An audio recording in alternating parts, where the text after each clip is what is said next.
Hey guys, what is up? My name is Kaylee. Welcome back to my channel. Sorry this is so late, but we're about to go into my second part of my February wrap-up, the novels.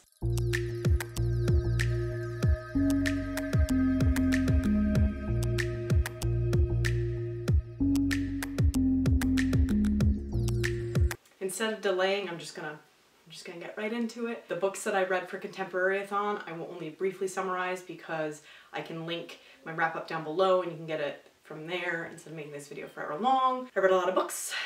Let's get into it. Right, in February, I read 12 books and DNF'd 1. So I got 20% into the DNF before I DNF'd it. 2 were 3 stars, 5 were 4 stars, and 5 were 5 stars. My DNF was a book that I had highly anticipated, one that I had pre-ordered and then decided last minute to cancel because the reviews were coming in and they weren't so great. So I ordered it from my library via ebook when it came in. I decided to read it right at the end of Contemporary-a-thon and I did not like it. And that is 99% Mine by Sally Thorne. Such a disappointment. I feel bad. I remember her tweets and her Instagram posts about how stressed she was with her sophomore novel and how she didn't think it would ever get done, and I think that stress really got to her. I didn't like the main character.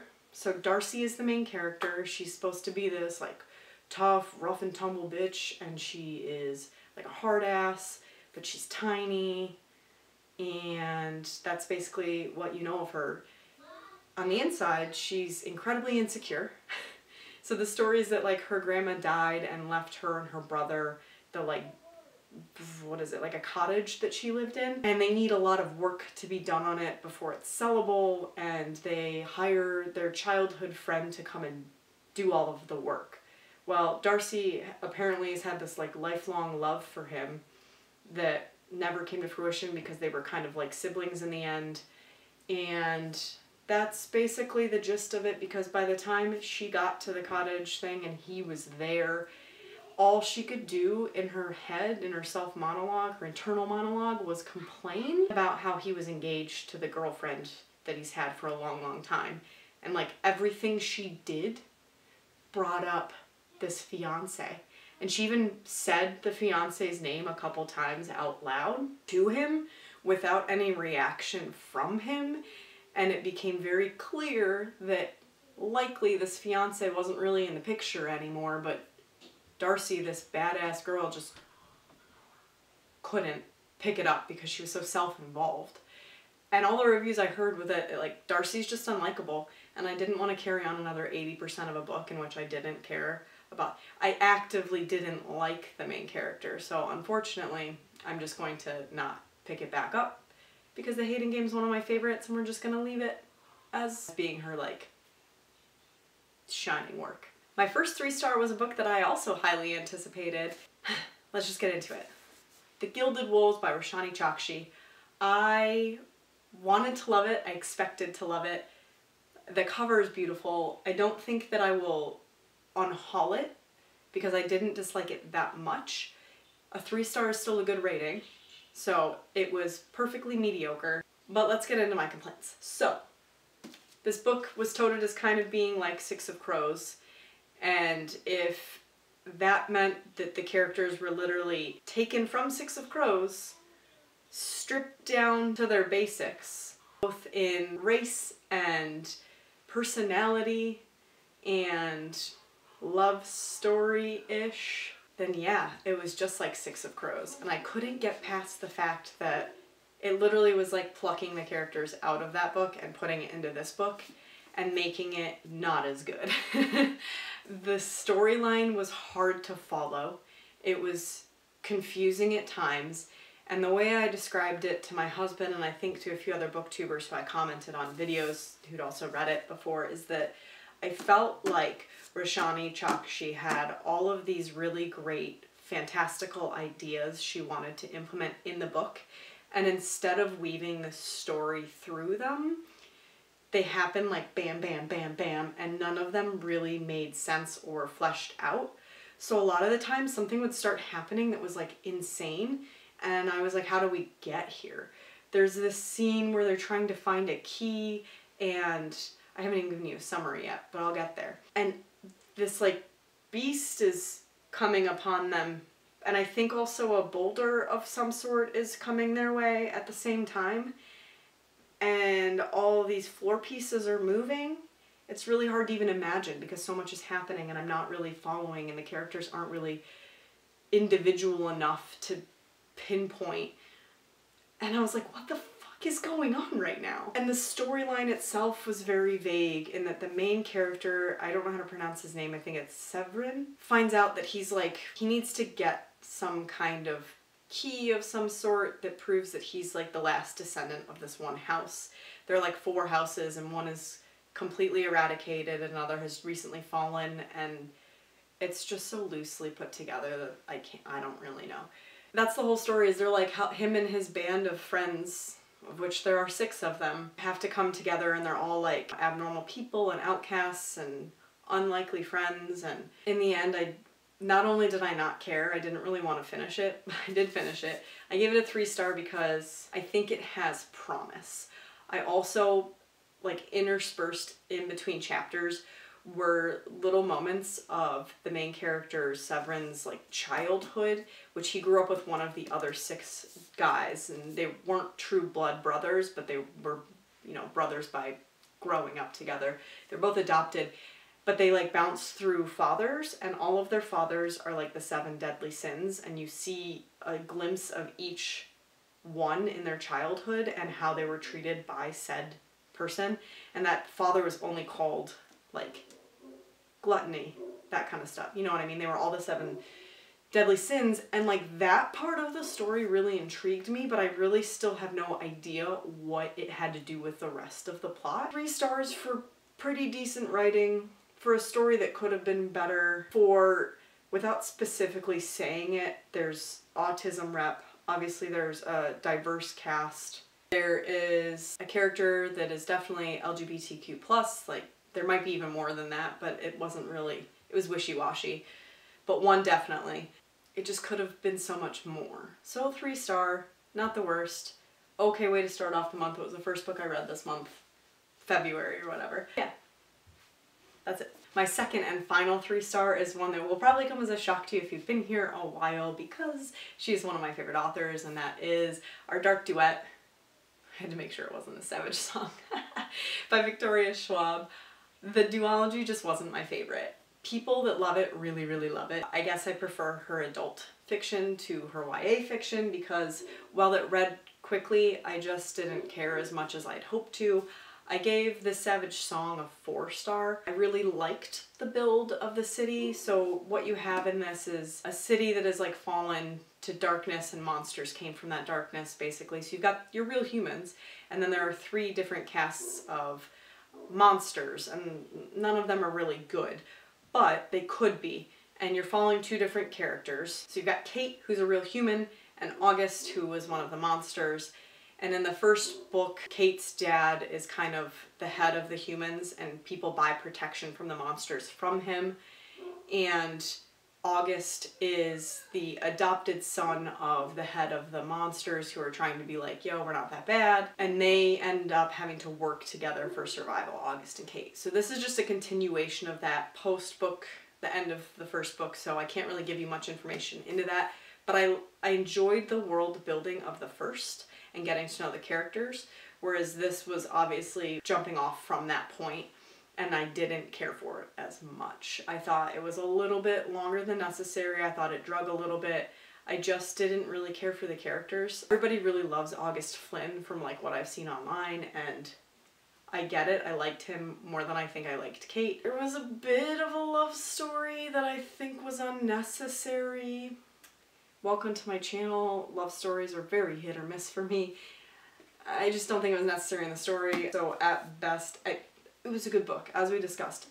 3 stars isn't terrible. It just wasn't one of my favorites. So sorry, Victoria Schwab, you're still one of my favorite authors, but this just wasn't for me. My first 4-star is After Dark by Haruki Murakami. I picked this up during Contemporary-a-thon, so I won't really get far into it. It's a Murakami novel. It was weird. It was very much about people, and it's between the hours of midnight and dawn, and like weird shit that bring people together. I got what I expected out of it, so it was a solid 4-star. I think almost every book I've ever read by Murakami is a 4-star for me. I'm not like absolutely in love with him, but he's consistent, and that says a lot about an author for me. So I will link my Contemporary Thought wrap-ups down below so that you can get more into basically half the books I'm about to talk about. All right, my next two 4-stars were Finding Yvonne by Brandy Colbert and Everything All at Once by Katrina Leno. I'm holding them both up at once because I'm not really going to get into them because, again, they're part of my Contemporary-a-thon week-long reading vlog. So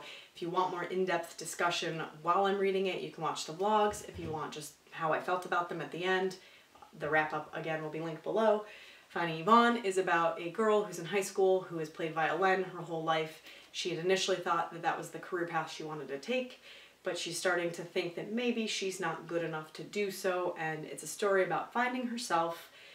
There's a lot more that happens within it because she's a teenager, and that's how that goes. It was really good. It was a strong book. It had really good relationships in it that I really appreciated, but it wasn't my favorite. I didn't connect to it as much as I could have, mostly because the two big plot points were things that I couldn't relate to personally.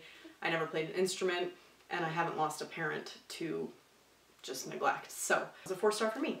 Everything All at Once I found a little predictable. It is a story about a girl whose aunt dies and leaves her a trail of letters that she reads one and then does what's within the letter, and that's how she gets to open the next one. Her aunt was like the J.K. Rowling of their universe, so she was beloved by lots of people, not just the family. And the letters were great and the storyline was interesting, but I felt like the person that the main character, what was her name? Lottie, just wasn't the kind of person who would have done like 90% of what the letters told her to do, and she did them anyway, and I didn't feel like it followed her character truly, and I could see the end coming from like a mile away, and I didn't really like it. And I really like Katrina Leno's writing though, so it was definitely a strong 4-star, but it just wasn't good enough to hook me to that 5. My next 4-star was a present from my husband for Christmas, and also the book he chose for February, and that is Lifelike by Jay Kristoff. I'm a big Jay Kristoff fan. You know, I read Illuminae, the Illuminae Files. I'm intending to get to Nevernight this month if I actually commit to it. This sci-fi is not usually my thing. This is definitely sci-fi. It was a solid 4-star. It is about a girl, why can I never remember people's names? Like, Jesus. Okay. 17-year-old girl named Eve, whose grandpa's dying of cancer. She makes robots to go into like robot domes and fight, and that's how she makes money to help her grandpa with his like treatments for his cancer. The very first chapter, so no spoilers, you know, she loses, finds out she's got this super ability, and which makes her like a target, and she's like, what am I gonna do? I can't get the credits I need for my grandpa, and now people know that I've got this ability that I shouldn't have. Basically, I'm fucked. So the story is that her and her best friend Lemon Fresh, I really like the name, and their little robot sidekick Cricket stumble upon this AI. This AI is part of this group of AIs that were built that were supposed to be better than humans, aka lifelike. But they like have all disappeared as far as they know. So they stumble upon the like form of this lifelike and they bring it back to her grandpa, and things get really crazy from there. It's like an adventure sci-fi story. There's also like a bounty hunter in it. I really, really enjoyed the plot progression, and I can't wait for Deviate. I think that comes out in April? May? June? It's coming out sometime early this year. Like it's soon. And I will get it, and I will read it, and I will like it. Probably. My qualm with it, are we gonna be shocked by this? Not at all. I did not like the love story in it. I thought it was so fucking weird and so insta-lovey. And sometimes books are written that don't need a romance to carry any point of the plot, and this was one of them. I would have much more appreciated a friendship than a romance, and I think it was a cheesy way to progress the necessary plot line that the romance was used for. Some people did like it. I always read Goodreads reviews. Some of the top few and the bottom few after I finish a book. I wasn't alone in disliking the romance, but a lot of people didn't seem to mind it at all. So your mileage may vary, but if you tend to like books that I like and dislike romances that I dislike, you probably won't care for it in this one either. But a 4-star is still really strong. That 1-star was literally taken off because of the romance. So solid.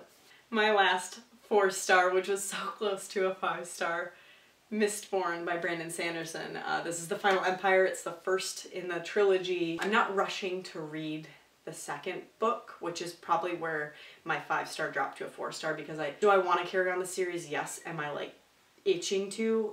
No. I really appreciated it. So in this universe, there is a Lord Ruler who is like the most powerful with magic.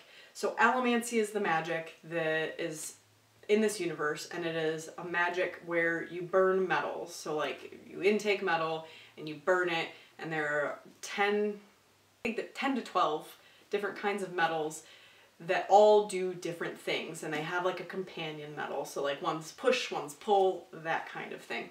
So some people are mistlings, I think is the word. Man, this is one of the first books I read. Like I finished it in February. I started in January. They can only burn one kind of metal and do that one kind of power, but Mistborn can do it all. Vin is a girl that lives like on the streets and has grown up on the streets, and she gets picked up by this like con man who wants to run a heist job to find this like elusive and very expensive metal. It's like super expensive because he wants to take down the whole empire, and getting hold of the metal would do that. That's the whole plan. He picks up this girl because he finds out like she's Mistborn and he's Mistborn, so she becomes his apprentice, and he teaches her the ways. And man, I loved the magic. I loved the action scenes using the magic. I really, really came to love the guy who, I don't want to say his name because I know I'm going to get it wrong, but I called him Kelsier in my head the whole time. I fell in love with him. He was a great character. He was a great mentor. He had his issues and his flaws. I love a good character-driven story, and this was it. Vin was also really good, and she was written well for her, the age that she was, because she's like a young teenager. And there was a love story in it that I liked. I can appreciate it. At the end, I think it happened too fast. I think the end happened fast and a little too convenient. Some of the plot points were a little convenient by the end. And I don't know if I just get picky because I read so much fantasy that things become more convenient feeling, but that's what dropped it to a 4-star. I will eventually get to the second book, but as I said, I'm not really gunning for it. Solid 4-star, top of my 4 stars, so close to a 4.5.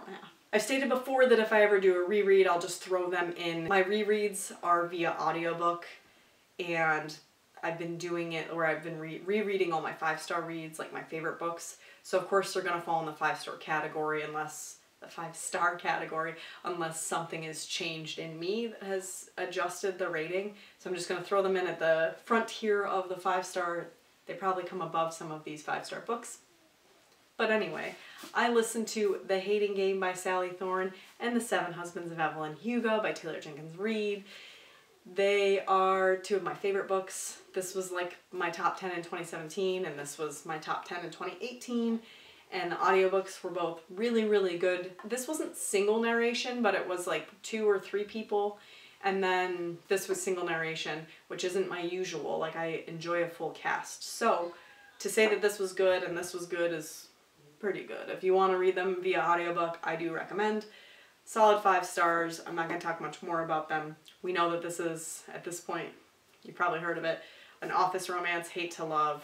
And this is a famous actress that has asked a writer to come and chronicle her life and tell it as true as possible. And so it's basically interviews, and it goes back in time. It's historical fiction, contemporary, and one of like the best books that has ever been written. So my 5 stars. Other than rereads, my first read through, my first 5-star is The Lost and Found by Katrina Leno. I think this is a very underrated book. I think it's her second published book after The Half-Life of Molly Pierce, and which is probably why it doesn't get a whole lot of recognition, but I liked this a lot. I liked it more than Everything All at Once. The story is about, there's a little magical realism because it's Katrina Leno, So a girl and a guy that have both suffered trauma in their life. The girl had an altercation with her father, and the boy had a sister who had an accident. So they both meet online at this like trauma survivors website that their therapists have suggested. They become friends through it, and they decide they're going to meet up. Things in their life, both of them go missing. Like they'll put a $20 bill in their pocket, and then when they go look for it 10 minutes later, it's gone. Or they'll put like mail on the table and it's gone. And when it's gone forever. It's not like they misplaced it. That's why it's called the lost and found. They're very close to people in their life. So main girl, Franny, who's the one that had the altercation with her father, her like best friend is also her adopted cousin. So a little adoption and racial rep in it. Their pair goes on a road trip. And then you've got Lewis and his twin sister who had the accident. They go on their road trip to meet up. The latter are from California and the former like somewhere on the East Coast. I can't remember where. Trigger warnings for suicide, for mental health, for tragic stories. The twin sister is a paraplegic. She's lost both of her legs from like just above the knee down, I believe. So there's a lot of representation in that. It was a really good book. It was very, I don't want to use the word basic or fluffy. Those aren't words that I want to use, but I'm kind of on the same path of using them. It was an easy read. It was an entertaining read. I cared about the characters. I thought it was a lot of fun despite some of the harder topics. And I really, really liked the like romance in it. I really did. I respected the build of it and the plot progression within it. And I just think it's really cute. If you like Katrina Leno, I think this is an underrated book you should check out. And my last two 5 stars were both part of the Contemporary-a-thon, so if you watch those, you won't be surprised about this, but This Adventure Ends by Emma Mills, and then my top was Girls on the Verge by Sharon Biggs Waller. I like this because I really appreciated the friendships, the friend group, the honesty within them. The story's about a girl who moves from New York to Florida with her writer father, well, her whole family, but the reason they move is because her father is a writer and he's kind of got writer's block, and he thinks moving them down to Florida will help him break from it. And she has to like navigate new friendships, and she decides to go on this adventure to help this best friend she made and her, I think it's a twin brother again. I read a lot of twin stories apparently. That's my cap because you can watch my wrap up and see more of my thoughts on this. And then Girls on the Verge is a very harrowing story about a girl who gets pregnant the first time she has sex. She wants to get an abortion because the guy is not part of her life and she doesn't want a baby at this point in her life. And she's in Texas where it's very, very hard to get a legal and safe abortion. And it's about her and 2 friends that try and go and get this taken care of in the state of Texas, and the loops they have to go through and the shit that the girl has to go through pre-getting the abortion. And it's heartbreaking, but it was so well written, and just read it. It comes out April 9th. I think you should read it. I really do. If that sounds like something that would interest you, don't hesitate to pick it up. I know that a few of you have already said that you were going to because of my Contemporary-a-thon wrap-ups and my posts on Instagram. And I really hope you do, and I really hope you love it, and I hope you let me know if you do. Here are all the books I read in February. That is 2, 4, 6, 8, 10, 11. I actually read 12 because After Dark was an ebook. So that's it. That's what I read in February. It was very light on fantasy, which is crazy. Damn, I read like 2 fantasies? 3 maybe? Contemporary-a-thon, look what you did to me. In any case, it was a really good reading month. 2 3 stars is not that bad. I mean, nothing below a 3 star because I've started a DNF, am I right? Okay. So, you guys, that's it for me. Thank you for being here. Thank you for being patient with my epically late wrap-ups. I get to film like once or twice a month, and it's all based on my husband being home and my kids being able to chill for a little bit, and just a whole lot of factors. All my social media will be linked down below. We can be friends on Instagram and Twitter and Goodreads. Thank you again for 500 subscribers. I appreciate each and every single one of you and every minute you spend here with me on my channel. Thank you, thank you, thank you.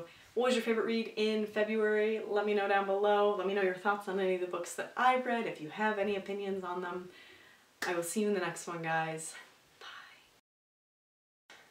Again, I can't remember her fucking name.